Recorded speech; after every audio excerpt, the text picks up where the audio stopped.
What'd you think about our guy Dan Campbell? And he seems to hate analytics, or he loves analytics. Where are you at on the analytics debate? What happened to just taking 3 points, putting that in your back pocket, and using it the rest of the game? What's your take on this whole analytics craze? I want to know who the hell the analytics guy is. Is he the 25? Does he have a break on his car insurance yet? Is he 27? Does he have kids at home? I don't want to talk no damn numbers unless you're one of them hedge fund managers that's $1 billion.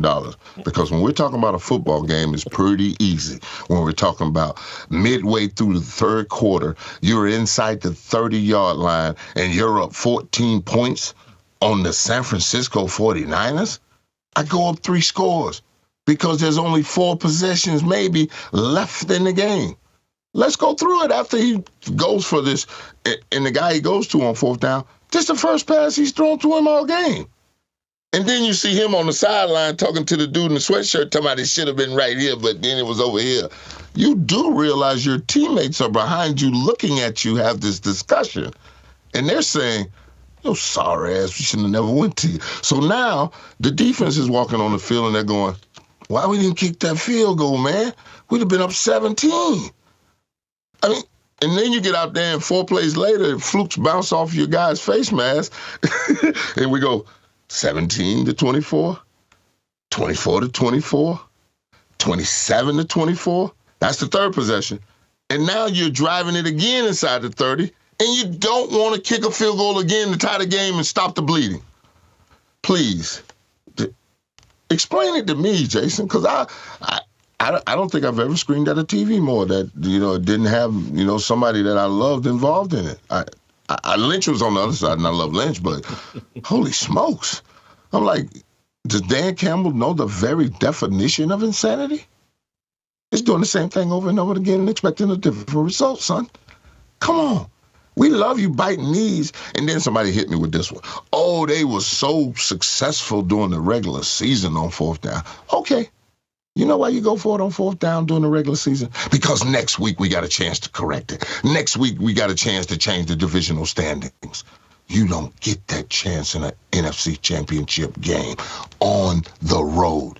Trust me, I've been there on the road in Philly. We're going to take every point we can get.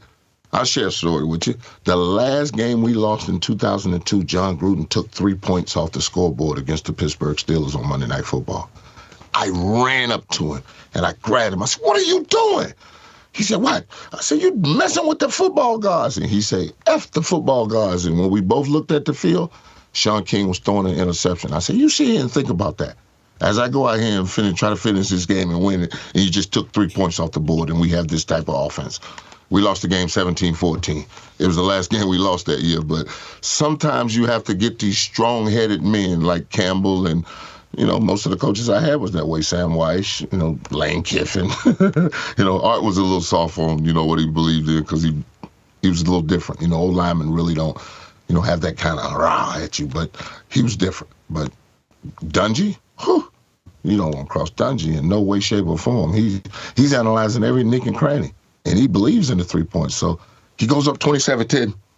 He has a very good chance of winning that football game because now the defense goes on the field saying, we just got to get one stop. We got to get one stop. Unbelievable. That's a fireable offense. In my opinion, that's a fireable offense. I love Dan Campbell, but that's a fireable offense. Absolutely it is. They've never been to a Super Bowl. You about to take a bunch of cold folks out of Detroit, out of misery, and into the Super Bowl where there will only be 3 NFL franchises that haven't been to a Super Bowl. Kick the ball, man. Unbelievable.